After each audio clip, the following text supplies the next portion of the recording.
Canadian Prime Minister Justin Trudeau was meeting with Donald Trump tonight in Mar-a-Lago. They had dinner. They were talking immigration. They were talking about tariffs. They were talking about what's good for Canada, what's good for United States. Trudeau flew down there specifically because he's in trouble for a re-election position, and Canada is about ready to vote him out in the next year or so. He's trying to save his job, so he's trying to do what the people want, and that is. There's talk about the fact that tariffs on Canada could represent about 3 to 5% of Canadian GDP. And if tariffs do go into effect against Canada, it could drive inflation in Canada by about 5 points. That's why Justin Trudeau is at Mar-a-Lago tonight and had dinner with Donald Trump. Immigration came up also as a conversation. My name's Jeff. It's West Side Jeff, sitting in for Chris Kroc. Chris is back on Monday. Joining me in studio is my buddy Rick. Rick is a small business owner across the state of Tennessee. He lives in Nashville. I asked him how many employees he has there. He has contractors he does a lot of business with, so he didn't have employees himself. But within his circle of business, he's got about 260 employees that he touches, in essence. They're not his employees, but employed as 1099 and so on. And I floated these ideas by him, and he said, "You're spot on, Jeff." And there's more to that, and we talked a little bit about it. And I asked him to join me on the radio. By the way, I got a note just a moment ago from listener Kevy. Kevy, thanks for reaching out to me. You can, like Kevy, you can reach out to me at Westside Jeff on Facebook, Instagram, and on X. Kevy said, "Hey, Jeff, explain to me how illegals have Social Security numbers.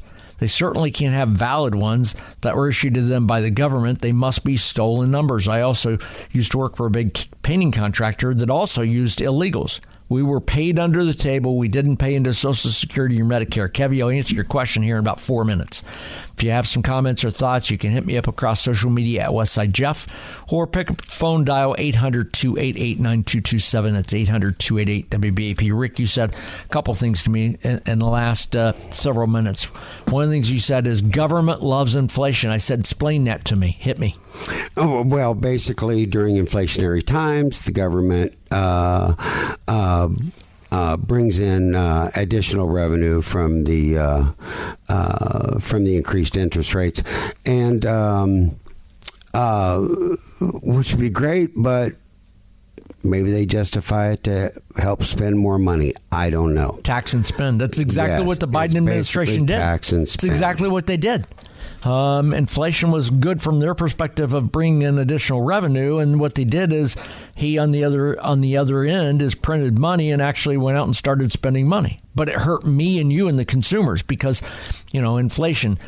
I'll dumb it down for you. I can tell you I'm making less money today than I did 5 years ago. My income is down a little bit because my day-to-day job is a commissioned-oriented sales kind of job, and my income is down. And because of the cost of living, the cost of goods, because my real estate taxes are higher, because grocery prices are higher, because gasoline's higher, the amount of money I make, when I get done paying all my bills, I have less money left over today than I did 4 or 5 years ago. Significantly less money. And I'm not telling you anything you don't know. You're experiencing the same thing. That, to me, is what's the inflation issue. It's just killed my wallet. But Rick, you're spot on that. The other thing you said to me, Rick, was we were talking about inflation. We were talking about debt. One of my concerns about this country is debt and the debt ceiling and where we're at from a debt perspective. And you said to me, what's going to take us out of debt is 3 things. Hit me. Yes, and really love the idea of the Doge going on right now. Those similar things have been tried in the past. Hopefully this will succeed. I think the thing they've got going for them this time is in relationship to the Doge. They're going to open up transparency and actually let the American people see what the money is being wasted on. Duplicity, fraud, abuse.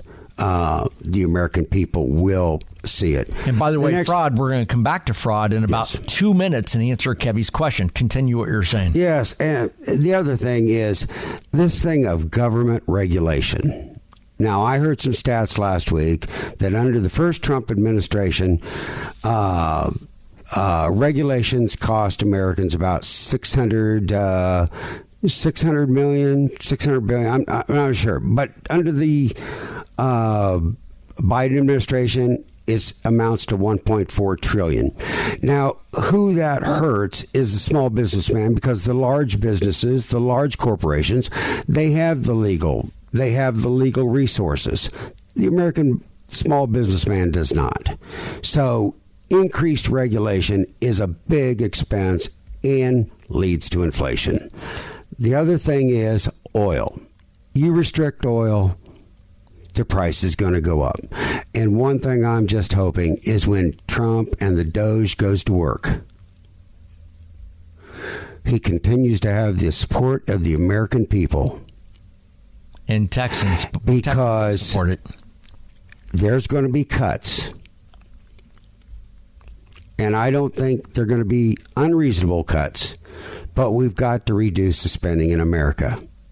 And I sure hope that the supporters, the true supporters of efficient, proficient government, stand behind and support his policies. We were talking a moment ago about what's going to pull us out of debt, out of a country out of debt. You said three things. Reduce spending. Number one is oil. Number two is reduce spending. Yes. Lower. And number three, actually four things. You said oil, deregulation, okay, lowering taxes, and reduce spending. Yes. Those four things bring us out of debt. The other thing is interesting. Before we went live, you said to me a great comment. You said to me, not sure which is worse, government regulation or government spending. We'll talk about that in about 6 minutes. But first, Kevy, let me answer your question. Kevy, you sent me a note and asked me a question, and Rick answered it for me as we were sitting here talking. Explain to me how illegals have Social Security numbers. They certainly can't have valid ones that were issued to them by the government. Rick, that's one of the things you said. Many of them are. Well, yes. And when you're a small business, I mean... And you're a small business owner. Now, you don't employ people, so you're not one of these businesses that do this. But you know business owners, a lot of them. Right, and most small business owners don't take the time to check the Social Security number. The Social Security number can be bogus, just a random number. It can be from a dead person, or there's any number of ways that a Social Security number is not going to match up for an individual. And it's real. But it comes back to what you said, what's going to take us out of debt, and that is oil, deregulation, lowering taxes, which increases revenue. Exactly. And then... But one of the things you said a moment ago is what the Trump administration is going to do is get government off the back of small businesses. It benefits major corporations like Oracle, like Google, because they have legal resources. But the small business guy can't afford it. Small businesses are strapped with trying to decipher through government regulations and running a legitimate business. That small business that has 30 employees doesn't have a staff of attorneys managing government entities and government regulation. Hence, why some small businesses have illegals working for them, because they don't have the resources to go through it. Right. You go apply for a job in a big company, and everything goes through Workday or these major resources, and they have these companies have major HR departments that shake them down like there's no end to Sunday. Small businesses don't have those resources. So, Kevy, that answers that question for you. Many of them are illegal numbers. Many of them are fraudulent numbers that can't be verified or not verified. Some of them are dead people, and in some cases, a few cases, probably they're sold, where somebody who's on unemployment, something like that, sells their number to somebody and says, here, you can use my number, and you can contribute to the Social Security Administration, which I'll draw upon at some point in time later on. Hopefully that answers your question. You got to comment, a thought, an opinion you want to add to the conversation, 800-288-9227. It's 800-288-WBAP. You can hit me up across social media at Westside Jeff. My buddy Rick is here. Rick is an employer, a small business guy himself in the state of Tennessee. Has about 250, 260 employees through association of other businesses that he uses and contractors. And he's verifying exactly what we're talking about. Jump in, 800-288-9227. My name is Jeff. It's Westside Jeff. And for Chris Kroc on News Talk 820 and 93.3 FM WBAP.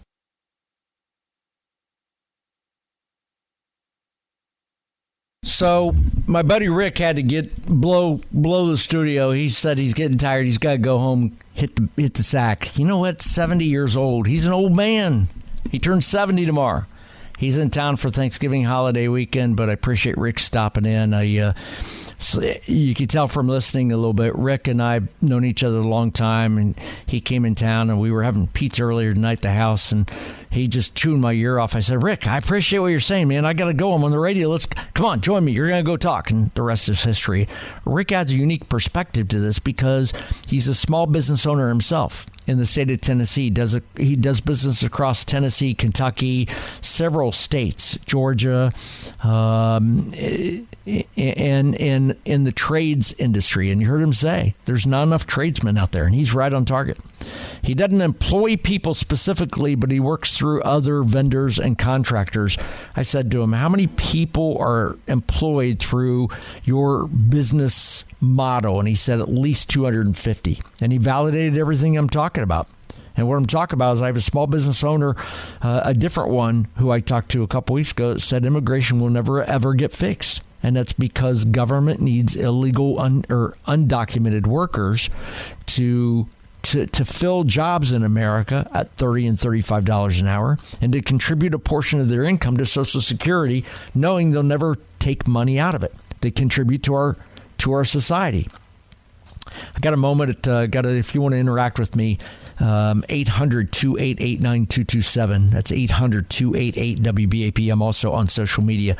I got a instant message from Lisa. Lisa, thank you very much for the note. And she says, hey, Jeff, in regards to how you're making less money now than before, according to June 2024 stats, Americans have been losing an average of 3.5% of their buying power every year the last 2 decades. The government's official goal is roughly 1.88 to 2.5% inflation per year. And in essence, she said we lose either way because our pay, unfortunately, doesn't rise with the rate of inflation. Stay on the air, Jeff. You're great. Lisa, thank you for listening. I appreciate it. I love doing this. I just give you common sense opinion on current events. That's all I do. And I appreciate the opportunity to fill in for Chris or anywhere else along the way. Program Director Bruce Collins gives me the opportunity to do that, and I'm grateful for that. If you don't like what I say, you got hate mail, send it to Bruce Collins. If you love what I say, send a note to Bruce Collins. It's bruce.collins@cumulus.com. But all I'm going to give you is common sense opinion on current events. And Lisa, what I was referring to is this. I'm just in my 60s. The amount of money I was making in my 40s and 50s was more money than I'm making today. And when I was in my 40s and 50s, I know after I paid my mortgage, where my real estate taxes were half of what they are now, after I paid my gas bill, my electric bill, my water bill, and after I paid for gasoline, and after I paid for food and groceries, and after I paid for my golf club membership and playing golf, many a months I had $3,000, $4,000, $5,000 left over after my expenses that I could invest. And I invested in my kids' education. I put them in a mutual fund so I could help put my kids through school. Today, I make less money than I did then. And today, my leftover money is less than $300 a month. That's because of inflation. That's because as prices have increased, my income has not increased at the same level. So I have less money left over afterwards, and it pisses me off because at one time I was making a very good living and making a very good living and making what I thought was more money than I ever make because I had money left over. And today I don't. And because of that, I'm going to have to work a lot longer. I cannot retire at the age of 64, 65, or 66, or 67. I may have to work till I'm 75 to cover the cost of that. And that doesn't sit right with me. That's why Donald Trump won, because people are pissed off like I am. Lisa, I appreciate you listening. I appreciate your thought on that. Thanks very much. If you want to weigh in with me, Westside Jeff is the name. You can catch me on Facebook, Insta, and X. Sharon from Keller, you're on with Westside Jeff on the Chris Crock Show. Thank you for holding in there. I appreciate you calling in your comments. What do you think? Hi, Jeff.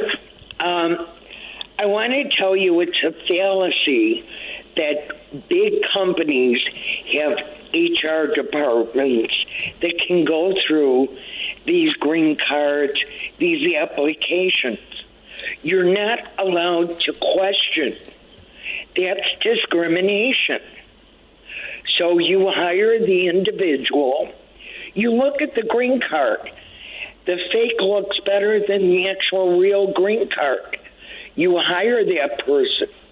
A year later, Social Security comes to your company and says, guess what? You've got 100 employees, and those Social Security numbers are bad.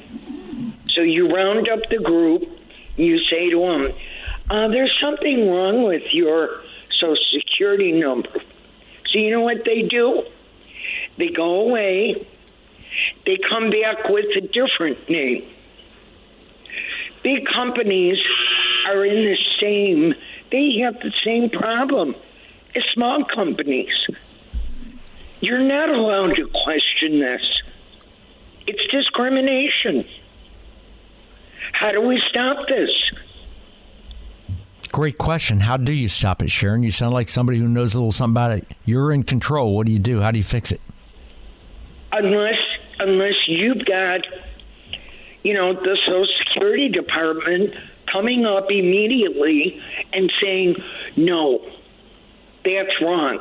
That's a bad Social Security number. And they have to do that immediately in real time. They can't do that 3 years after hiring them. Well, you can't. And, you say they pay taxes. No, they don't. Because when they're submitting, their application, they're putting down that they've got 20 kids. There's no money coming out. They're using our schools. They're using our hospitals. And that's the drain on social services. It's not within the Social Security Administration. It's the schools. It's the hospitals. It's all the other resources that they are draining on. Exactly. And yet they come, and the problem is they come in here, they work, and yes, most of the people that I had worked very hard. All that money went back to Mexico, to wherever they came from. It didn't stay here. I'm from Chicago. They had 20 people living in an apartment. Sharon, give me a 20-second solution. What do you do? How do you fix it? Give me a 20-second solution. How do you fix it? You make them go through those numbers quicker, those Social Security numbers quicker. Good luck. Or be able to question it. Good luck on that. Without being sued. Sharon, thank you for calling, and thank you for adding some context. Obviously, you have some experience there, but to your point, I love what you said. For very large employers, they hire these folks, their Social Security numbers, they don't have, what you're telling me is they don't have a very quick way to justify whether it's a legitimate or not legitimate Social Security number. It's government, it's large government not being able to respond on a dime to real fraud and real issues. And that's part of the problem. And you're spot on with that. You want to weigh in? I'd love to hear your comments at 800-288-9227, 800-288-WBAP. My name is Jeff. It's Westside Jeff, sitting in for Chris Kroc here on News Talk 820 and on 93.3 FM WBAP.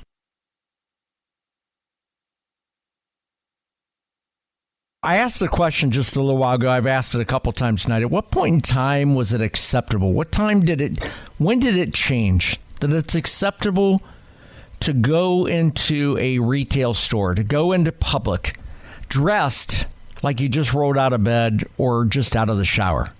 My name is Jeff. It's West Side Jeff, sitting in for Chris Kroc. Chris is back Monday. Here's part of the reason I asked the question. Just 2 weeks ago, I walked into Kroger one night after work. I'm walking, and it's about 7 o'clock at night, getting off. I'm going in to buy good stuff for pizza. And I walk in, do my shopping, and I'm walking out with my stuff. As I'm walking out, there's two people walking towards me. One of them was a young lady, probably 25, 28 years old. Next to her was a person, I assume it was a man who is now a woman, maybe a trans. I'm not sure what it was. This was a person, let me describe the person, probably 6 foot tall, 6'1", taller than 6'2", taller and bigger than me. I'm 5'10", I'm 168, 169. This person was not fat, just a big bone person. This person looked like a man, but the person was dressed this person had boobs, was not wearing a bra, had a flimsy t-shirt on with holes in it, with nipples sticking out of it, had on sweatpants that had holes in them. The person walked by me, and I just couldn't believe my eyes. I'm thinking, this is 7 o'clock on a weeknight in Kroger, and this person's walking in the door that, quite honestly, if I were a business owner, not because it was a he, she, or something like that, I would have said, excuse me, if you'd like to come in my store, please put some clothes on. And the person walked by me, and I literally had to stop myself, and I thought, what a disgrace. Not because of the sexuality, but the fact there were holes in the clothes. You could see body parts. I stopped. I turned around. I started to pull my phone out to take a picture because I was going to post it, and I thought, no, don't do that. The better common part of valor sat in and said, don't do that. And I got in the car, and I just started thinking, at what point in time in my life did things change in which it became acceptable? And I watched other people looking at these two people walking in the door. You know, some people just walked by like there was nothing going on, and others had the same disgusted look that I did of like, what the heck is it? What are you doing?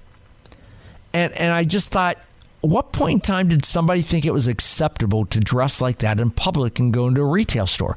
It was Kroger at 7 o'clock at night. I don't care if it's Kroger. I don't care if it's Target. I don't care if it's H-E-B. I don't care what it is. A Macy's. That's just unacceptable.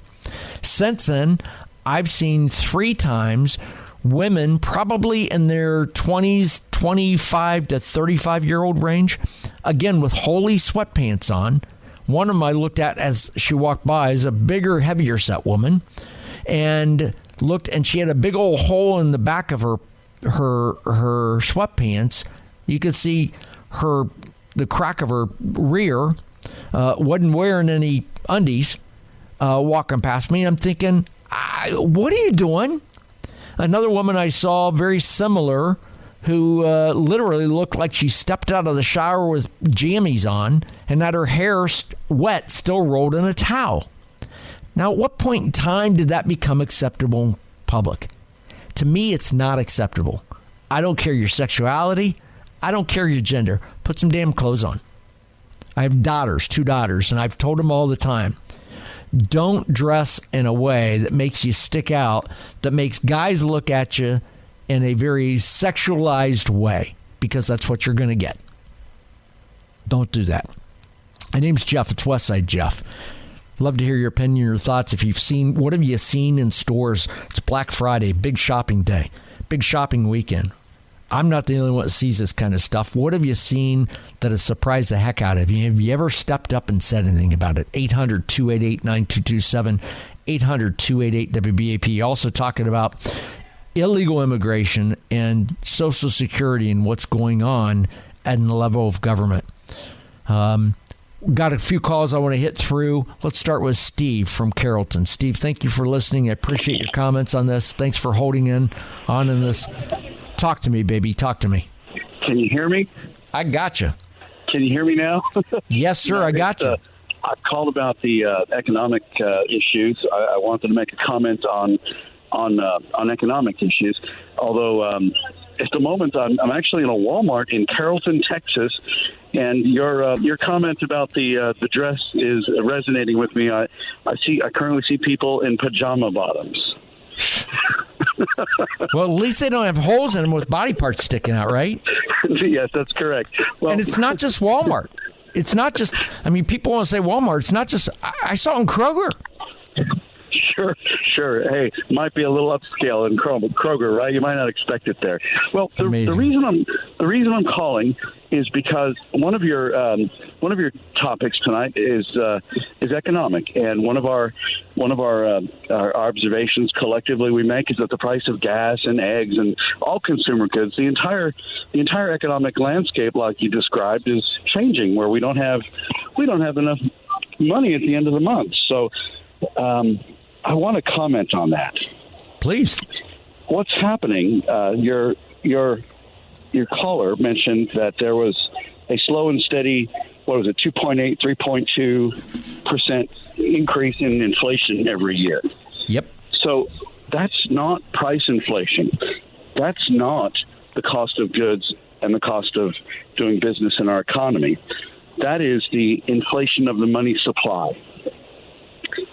Every year they print more money. The Treasury and the Federal Reserve prints more money than they take in, and that increase, that inflation in our money supply, is what devalues the money that is in circulation. That's part of it, yes. But there's actually also an increase in cost of goods, gasoline prices, raises for the guys that made $22 an hour last year that make $23 an hour this year. And right. as my buddy Rick said before he left, is minimum wages increasing. Right. So there's a resource I want you to go to eventually. I want you to look at. Maybe your listeners can also look at this. The Federal Reserve Bank of St. Louis has a website called FRED. That's an acronym for Federal Reserve Economic Data. If you Google FRED, the most relevant hit will be Federal Reserve of St. Louis, their economic data website. One of their web pages shows a product called M1 and M2. M1 and M2 are metrics of money in circulation. There's an interactive graph on the page that shows the amount of money in circulation from, 1950s to today. And you can observe on the graph that slow and steady 2.8, 3.2% rise in the money supply. It's a very slow curve towards April of 2020. In April of 2020, there was, according to this graph, approximately $4 trillion in circulation. That's $4,000 billion. An almost incomprehensible number, but just remember the number 4, like as in 4 trillion. In April of 2020, our Federal Reserve and our U.S. Treasury flooded our economy with easy money. Our COVID checks, our paycheck protection checks, our stimulus checks, COVID relief. Our money supply inflated from $4 trillion to $16 trillion, a 400% increase in 3 months, and then increased another $4 trillion in another 2 months. So there was a 500% increase in the money supply in just 3 or 4 months, in March, April, May, and June of 2020. We're paying for that today in the form of higher consumer prices because our money has been devalued just like they've done in Venezuela. The only difference is we're not coming to the grocery store with wheelbarrows of money. Yeah. Well, you know what, Steve? It's interesting you said that because I don't know if you heard my my buddy Rick, who joined me up until 10, 15 minutes ago, and he said to me off air, and I had him talk about it a little bit on air, and he talked about how government loves inflation because inflation benefits government from a value of CD rates and more revenue to the government. And he explained it on the air and explained it, and I'm like, yeah, I didn't think about that, but you're spot on with that. He's a small business owner himself, has some 1099 contractors that he does business with that represent about 260 employees across Tennessee and the Mid-South area. And he explained it very well, and it goes back to exactly what you're talking about. I didn't hear his explanation, but I did hear you allude to it and reference it. And I'm intrigued by the concept that undocumented immigrants that are paying into our Social Security system with false or fictitious Social Security numbers may never be able to collect on their contributions. That's correct. So that's another small part of the puzzle pie that we need to be aware of. Spot on. What about? By the way, if you miss some conversations, you want to hear some of that. This program is always rebroadcast or podcast up on the WBAP page. You can catch out the podcast by downloading the WBAP app to your phone. Just go into your smartphone and search your store for WBAP app. It's free. Download it. You can get notifications of breaking news alerts, which I do and love it all the time. Go to the bottom of that app and you can see podcasts. Click on podcasts. Look at the Chris Kroc podcast page and you'll see this tonight's show there. You can hear it and listen back to it. Go ahead. Very good plug. Thank you for the opportunity to mention the Federal Reserve Economic Data website, FRED. I urge all the listeners to not only engage in the podcast, but also to conduct your own investigation into our government shenanigans. I'll check it out, Steve. Thanks for listening and thanks for commenting. I appreciate it. That's Steve from Carrollton. If you want to weigh in, I'd love to hear your comments, your thoughts, your intuition on this, or if you have questions, it's 800-288-9227, 800-288-WBAP. Social Security, in part, is being funded by undocumented workers, and because of that, I'm not so sure immigration ever really gets fixed, because that will be a drain on Social Security a little bit and impact that. No politician really wants that on their record. My name is Jeff. It's Westside Jeff. I got to hit a break on the other side of this. I also want to touch on the, as you said, Steve, a moment ago, you're in a Walmart and some of the people dressed in pajama bottoms, pajama tops. It amazes me what people wear in public these days. I'd love to hear from listeners what you've seen. I'm sure I'm not the only one that has seen something that you just went, oh my God, what the hell are they wearing? Put some clothes on. I'd love to hear what you've seen and where you've seen it. 800-288-9227 is my number. The name is Jeff, Westside Jeff. Catch me across social media. We'll be back on the other side of this with your phone calls on both topics. Westside Jeff in for Chris Kroc on News Talk 820 and 93.3 FM WBAP.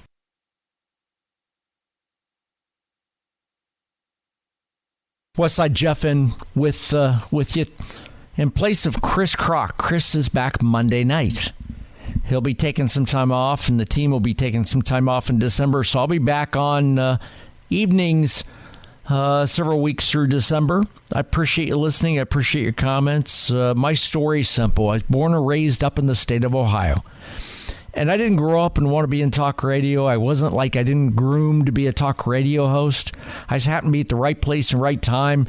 I got to know a program director of a radio station up in Ohio that I worked at, and the PD and I were talking, and he was in a bind once and said he wanted to do some kind of a live show, but he didn't have the resources to do it. And I said, I'll do it. Put me in there. He said, what do you talk about? I told him.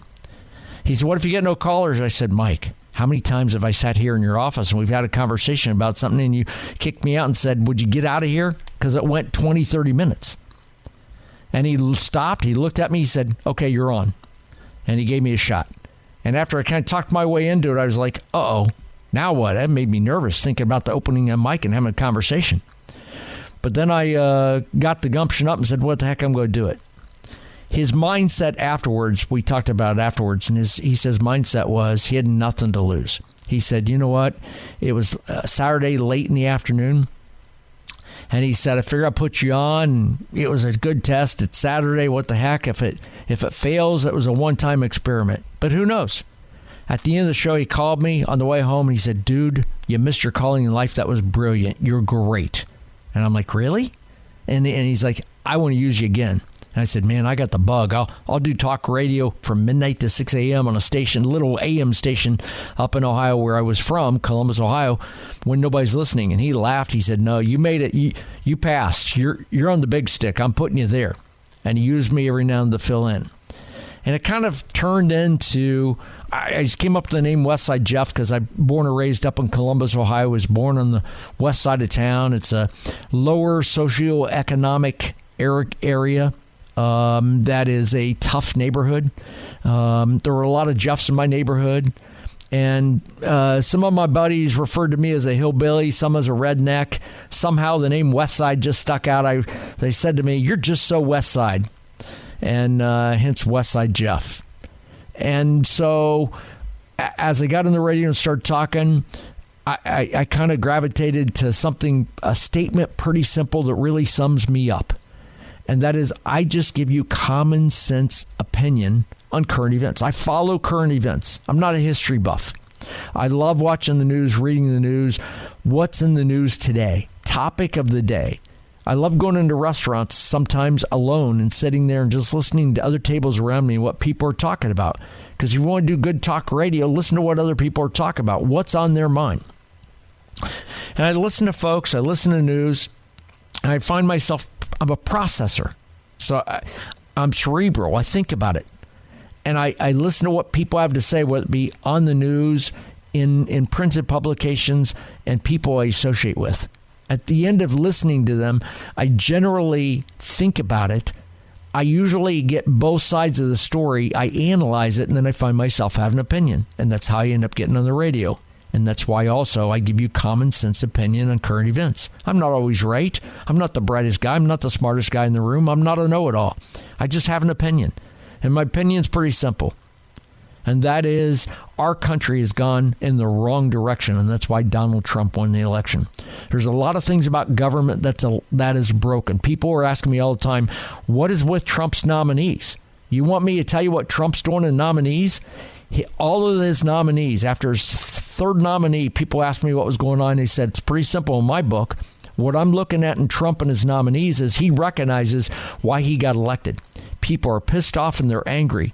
They're angry about inflation. They're angry, like I am, about they have less money to spend because they're spending more money on gasoline. They're spending more money on grocery items. They're spending more money on real estate taxes. They're spending more money on buying clothing and goods, more money in supporting their families, and they have less money at the end. I'm one of those. I have to draw my 401k as part of my regular income because I can't support myself otherwise. I make a very good living. But the reality is inflation, all the other things have knocked me down. Thank God my wife makes a very good living too. But it's not about me. I'm just an average guy. I can't imagine the guy that makes 50, 60, 70 grand a year. How the hell can they afford life? And then you talk about healthcare and some of the other things. People are pissed off. That's why Donald Trump won. But the other thing is why Donald Trump won is they're fearful because of crime, because of what's going on from an immigration standpoint also. And I commend Greg Abbott, Governor Abbott, for helping Donald Trump win. Nobody's talking about this, and the story's not been written about it, but I'll give it to you. Here's the story. You see, this country would not have voted for Donald Trump on the immigration issue if it weren't an issue in their backyard. You see, people in Iowa, people up in Ohio where I'm from, people up in Pennsylvania, people up in Michigan, those are not border states. Those are not border communities. There's not a lot of illegals migrating into those states. So it's not an issue there. But Greg Abbott saw this 3 years ago and said, the hell with this. We're not going to take the burden of all the illegals here in Texas. I saw him in national news many times saying, I'm going to make every city a border city. I want to make every state a border state. By doing that, he forced immigration to every state in the union. He made it an issue. Greg Abbott is the one that pronounced it. Greg Abbott is the one that forced it. Governor Ron DeSantis followed. When they started shipping immigrants into Martha's Vineyard, when they started shipping them into San Francisco, when they started shipping them into Washington, D.C., and to New York, and when New York media said, hey, we can't get hotel rooms because we're putting up immigrants and paying for it in government resources, that started pissing people off.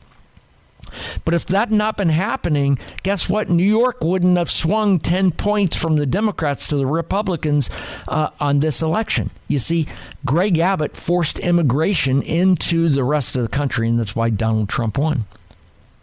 Donald Trump came in with a mandate, and that is to help fix immigration, to help fix crime, to help fix the economy.